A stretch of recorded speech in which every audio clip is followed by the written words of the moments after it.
Assalamualaikum warahmatullahi wabarakatuh. Waalaikumsalam warahmatullahi wabarakatuh. Ya, saya mau tanya bagaimana caranya merubah kebiasaan buruk masyarakat yang dimana itu malam akad nikah itu melekan, tapi isinya ya, itu kenapa? Malam akad nikah? Begadang gitu. Melekan.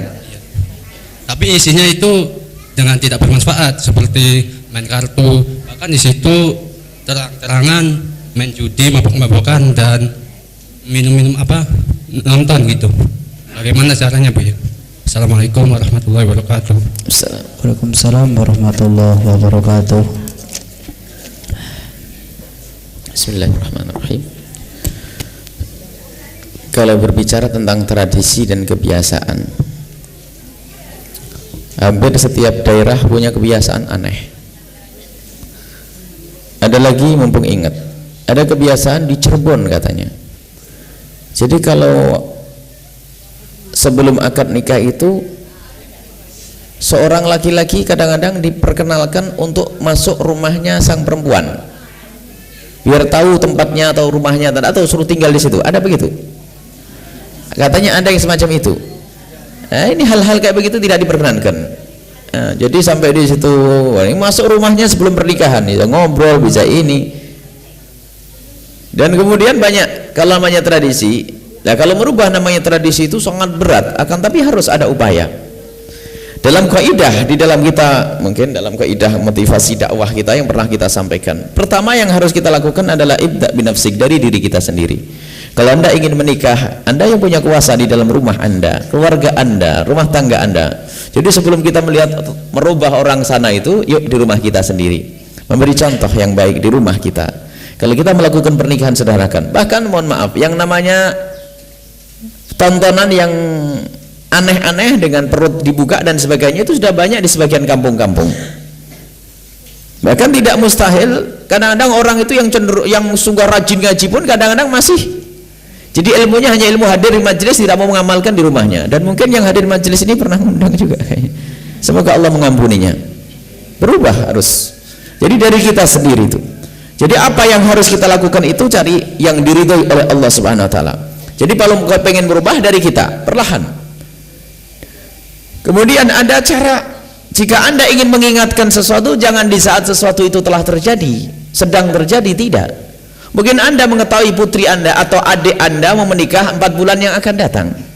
Maka saat ini Anda sudah gerilya, sudah berusaha untuk memberikan pemahaman, kira-kira nanti apa tontonannya, apa hiburannya, apa hadrah siapa aja. Jangan tiba-tiba sudah mereka ngundang organ tunggal, tak taunya Anda baru mengusulkan perang nanti dengan keluarga. Jadi kita itu harusnya persiapan jauh-jauh. Atau tradisi semacam itu ada, bagaimana jika malam itu saya ingin mengundang seorang hafid untuk baca Al-Quran semalam suntuk, atau hadrah sampai jam berapa. Anda pikirkan jauh-jauh hari. Jadi pergeseran tidak mereka rasakan. Tapi kalau sudah mereka mengundang orang, sudah beli kartu 4 begitu, tak tanya Anda mengatakan haram, nggak boleh, nggak berkah, Anda berantem sama orang tua Anda. Jadi kita harus cerdas, pandai-pandai. Jadi kita pikirkan ini. Jadi sudah sering banyak musyawarah di situ. Nanti gimana? Wah, agar berkah, perkenalkan adik kita nanti menjadi pernikahan berkah, gimana? Kalau kita ngundang seorang hafid untuk membaca Al-Quran atau hadroh atau apalah, hadroh yang panjang begitu sampai tidak sempat main gaplek nanti. Nah, jadi kita harus ada upaya jauh-jauh. Jangan di saat hari hanya, hari terjadinya Anda usulkan, Anda salah. Hati nggak begitu. Jadi harus dari jauh-jauh hari ini. Jadi persiapan dari. Kemudian kalau Anda pengen berusaha, jangan langsung pengen melihat hasilnya. Yang terburu-buru biasanya tidak membuahkan hasil. Anda mulai dari perlahan, ya, sedikit demi sedikit, ya. Mungkin ya, paling tidak kalau sekarang mungkin ada gapleknya dengan ada judinya. Pertama dengan meninggalkan judinya saja. Tapi kalau sudah Anda bisa merubah dengan maulid, dengan membaca sejarah Nabi Sallallahu Alaihi Wasallam, membaca Al-Quran, sungguh luar biasa. Dan ternyata banyak. Memang harus ada usulan. Permasalahan kita itu nggak punya keberanian untuk usul. Ada orang lemah itu, nggak berani aja usul ini. Padahal seandainya usul itu sangat diterima, karena apa? Kadang orang nggak mikir, hanya karena pemikiran seseorang kadang-kadang sesuai dengan apa yang terjadi di kampungnya. Jadi nanggap ini saja. Undang ustadz pun kadang-kadang ustadz itu saja yang kadang-kadang malah merusak mimbarnya Rasulullah. Guyon, kok jorok. Itu saja yang diundang. Padahal kalau seandainya Anda mengusulkan, Anda undang ustadz di sana, oh iya, Masya Allah. Jadi kadang kita itu kurang punya hirah, punya semangat untuk membangun. Jadi kalau Anda punya semangat untuk membangun, di saat ada pernikahan Anda usulkan. Gimana kalau hadrah di sana diundang, tahfidzul Quran, dan banyak sekarang kita menemukan perubahan-perubahan pernikahan-pernikahan dengan cara yang baik. Bukan saja sampai di situ, masih banyak yang jelas-jelas haram. Mempelai wanitanya diumbar, kelihatan ininya di depan kaum laki-laki dan sebagainya. Sudah begitu kalau ketemu kiai selalu minta, ya doakan agar diberi anak yang soleh-solehah.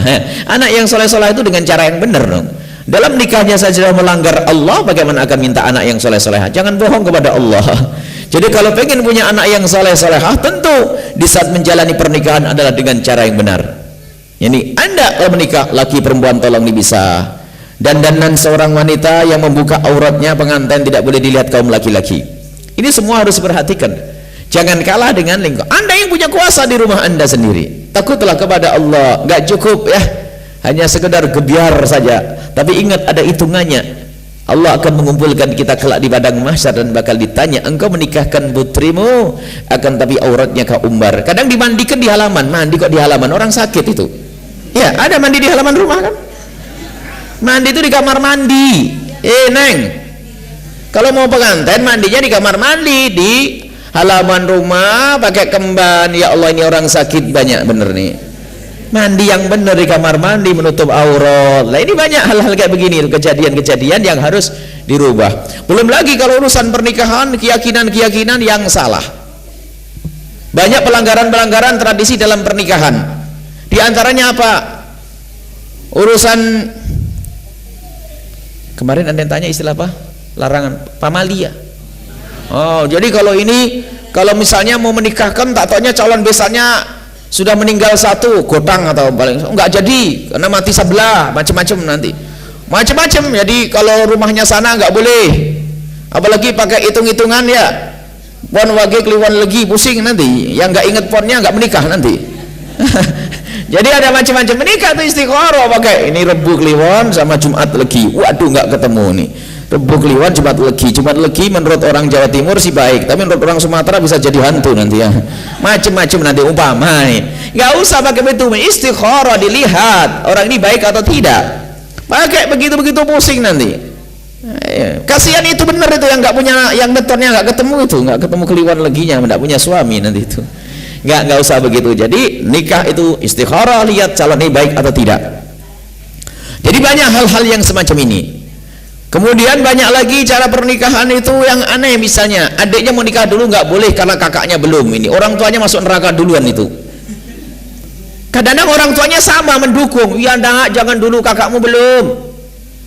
Pernikahan itu adalah jatah dari Allah. Bisa yang lebih muda mendahului yang tua. Kalau yang tua hati yang ngedengki, pantesan nggak pantas dapat jodoh tuh. Adiknya menikah kok sakit tuh, adiknya mendapatkan yang halal. Mestinya bangga, dek, kau menikah duluan, alhamdulillah. Di saat bersyukur malaikat mendoakan kau cepat dapat jodoh. Kadang ini gara-gara nyalip ini loh, masya Allah. Sampai ada orang nggak menikah karena apa? Kakak saya belum menikah. Terus, ya saya tidak boleh menikah sama abah saya. Kalau kakakmu nggak menikah sampai mati,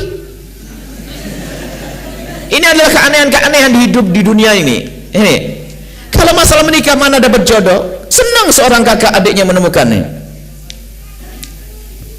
Dan masih banyak, masya Allah. Ada lagi ini keanehan, masya Allah. Semoga Allah menjauhkan dari yang haram. Ini kejadiannya juga di daerah kita, di daerah Cirebon katanya. Ada waktu itu sebuah majelis ditanyakan, di sini juga pertanyakan. Ini tradisi-tradisi yang nggak benar. Kalau ada orang punya gawe, Anda punya hajatan ya. Ini tetangga pada datang, itu haram membawa sesuatu pulang ke rumahnya. Haram mutlak. Sebab ada orang punya hajat, tak tanya apa, dagingnya pada habis. Innalillah, ini yang pada datang mengambil, dan itu gak sadar, sudah menjadi tradisi. Pusing, itu haram. Itu bukan litamlik, itu libah. Anda datang ke situ makan selayaknya, makan tuh makan ini, bawa pulang lagi sampai di rumah. Sampai ada suatu ketika sekarang mending catering saja. Sebab kalau sudah pakai tetangga ikut apa namanya? Ngobeng, itu bawa plastik kresek gitu. Ahli nerakanya itu mengambil yang haram. Ini harus dihadirkan kayak gini, tradisi ya benar itu. Wong mestinya membantu malah mengambilkan manfaat. Jadi seneng, makanya di sebuah tempat itu rame, masya Allah kuyup. Pertama saya itu, masya Allah kompak bener di sini ya. Saya ngomong, iya bu ya kompak, tapi pulangnya bawa daging juga kompak tuh. musibah. Ada atau tidak? Tapi bukan orang sini ya, awas hati-hati. Hadir majelis kalau masih begitu gak manfaat ilmunya. Haram itu karena apa?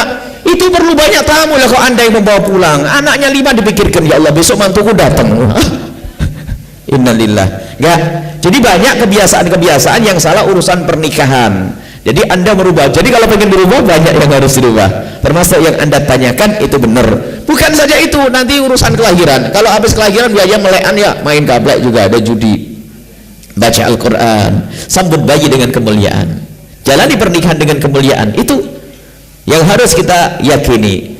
Ingat kemuliaan itu penting, insaf itu penting ya. Jangan hanya kita mendengar ilmu tatanya sampai di rumah, ternyata kita masih dengan keyakinan-keyakinan yang salah, keyakinan-keyakinan yang menjadikan Allah murka kepada kita.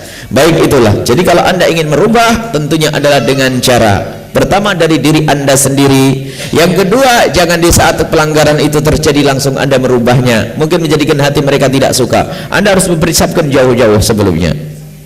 Kemudian dengan cara perlahan, sedikit demi sedikit. Setelah itu mohonlah kepada Allah Subhanahu wa taala, karena Allah lah yang bisa merubah semuanya. Kita hanya berusaha, dan sekali anda berusaha maka anda mendapatkan pahala biarpun tidak ada perubahan.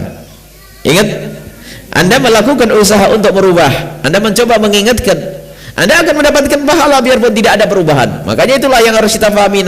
Maka dakwah kita itu tidak akan pernah terputus, nggak ada orang putus asa. Sudah saya ingatkan nggak mau, ya sudah, nggak akan ngomong gitu. Karena apa? Kalau kita ngingatkan sekali tidak didengar, dapat pahala. Ngingatkan 2 kali tidak didengar, dapat pahala. Ngingatkan 3 kali tidak didengar, tetap dapat pahala. Dan kita butuh pahala, bukan butuh sanjungan manusia. Anda kokoh, tetap anda berusaha untuk itu semuanya.